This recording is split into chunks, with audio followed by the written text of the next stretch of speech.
ডাক দেওয়া হয় ভারতের দিকে লং মার্চ করা হবে, ভারতের দিকে লং মার্চ করা হবে। এই জুলুম অত্যাচার অবিচারকে চিরতরে বন্ধ করা হবে ইনশাআল্লাহ।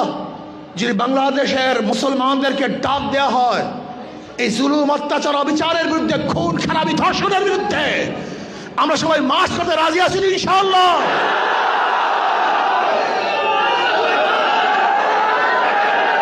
আমরা ইনশাআল্লাহ মার্চ করব, গোটা দুনিয়ার মুসলমানদের হেফাজত করব, বাংলাদেশের ভূখণ্ডকে রক্ষা করার জন্য অকথর আমরা জীবন বিসর্জন দেব। ইসলামী যুব আন্দোলনের সেই শক্তি অর্জন করতে হবে, দাওয়াত দিতে হবে।